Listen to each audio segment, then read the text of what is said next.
এখনো আছেন, ভবিষ্যতে থাকতে হবে। এই জন্য আপনাদেরকে সিদ্ধান্ত নিতে হবে। সোজা আঙ্গুলে ঘৃণা উঠলে আঙ্গুল বাঁকা করতে হবে। কষ্টে আছে যারা ওই 2-4 জন কর্মী যারা জয় বাংলা স্লোগান দেয় রাজপথে, এরা জনগণের দৌড়ানি খায়, পিটানি খায়, জেলে যায়। নেতাদের কোনো সমস্যা হবে না। তা আজকে যারা সরকারে আছে এদেরও কিছু হবে না। এরা বিদায় নিবে, বিদেশে চলে যাবে, আরামে থাকবে, বউ বাচ্চা নিয়ে কষ্টে থাকবে না। আপনাদের মতো মানুষজন আগেও কষ্টে ছিলেন, এখনো আছেন, ভবিষ্যতে থাকতে হবে। এই জন্য আপনাদেরকে সিদ্ধান্ত নিতে হবে। সোজা আঙ্গুলে ঘৃণা উঠলে আঙ্গুল বাঁকা করতে হবে। গুলি খেয়ে তো আমরা মরছি না। হাসিনা গুলি করে 1500 মানুষকে হত্যা করেছে এই জুলাই আন্দোলনে। তা ডক্টর মোহাম্মদ ইউনূসের বিরুদ্ধে যদি আমরা ন্যায্য অধিকার ফিরে না পাই, মানে আপনাদের কথা বলছি, আপনারা যদি ন্যায় বিচার না পান, প্রয়োজনে ডক্টর মোহাম্মদ ইউনূসের বাড়ির সামনে গিয়ে অবস্থান নেবেন। সবাই চললাম বলেন হাসিনার গুলি খেয়েছি আমরা ভাই, আপনারাও গুলি চালান, আমরা মরে যাব, আমাদের যাওয়ার জায়গা নেই, তা মেরে ফেলেন। এই সাহস নিয়ে আপনাদের আরো কিছুদিন কষ্ট করতে হবে। আপনাকে কষ্ট করতে রাজি আছেন? আঙ্গুল বাঁকা না করলে ঘি উঠবে না ভাই, আমি একবার খোলামেলা বলছি। আপনারা অনেক কষ্ট করেছেন, এ পর্যন্ত আসছেন, আর কিছুদিন কষ্ট করেন।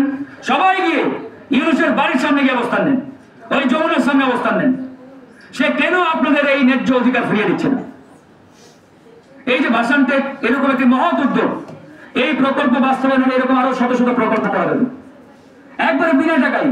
উনি যে উদ্যোগটা নিয়েছেন, যেখানে সরকারের 1 পয়সাও ইনভেস্ট করা লাগে না, সরকারের বিনা টাকায় বিনা পয়সায় ব্যক্তি উদ্যোগে এরকম একটি মহৎ উদ্যোগ, আমি মনে করি সরকারের নিজ থেকে দায়িত্ব নিয়ে ওনার বাড়িতে গিয়ে এই প্রকল্পটা পুনরায় চালু করার চিঠিটা দিয়ে আসা দরকার ছিল।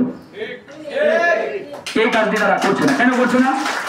ওই যে সরকারের ভিতরে আওয়ামী লীগের দালালরা এখনো বসা। ইউনূস সাহেবের কাছে চিঠি যায় না, চিঠি মন্ত্রণালয়ে যায়।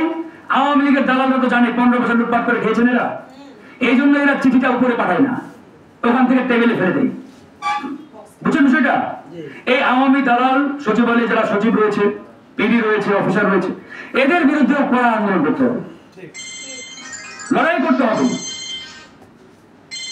ভয়ের কোনো কারণ নেই, হতাশার কোনো কারণ নেই, টেনশনের কোনো কারণ নেই। হাসিনা কি বলেছিল?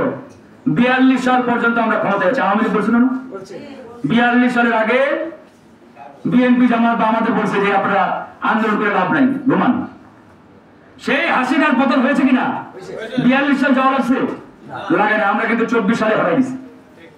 আমাদেরকে জেলে নিয়েছে, রিমান্ডে নিয়েছে। এই যে আমি 15 দিন রিমান্ডে ছিলাম, একটা না, আমরা দমে যাইনি তো। তো সেই জায়গা থেকে আপনাদেরকে ওইরকম সিদ্ধান্ত নিতে হবে, হয় বাঁচবো না হলে মরবো, যা হবে। আমরা আমাদের ন্যায্য অধিকার আদায়ের জন্য আমরা রাজপথ ছাড়বো না। তাহলে দেখবেন এই সরকার বাধ্য হবে। আপনারা 1 সপ্তাহ এরকম ডিটারমাইন নিয়ে সব বস্তিবাসীকে ডাকেন, ঢাকা থেকে শুরু করে ঢাকার আশপাশে যারা আছে সবার সাথে যোগাযোগ করেন, কথা বলেন।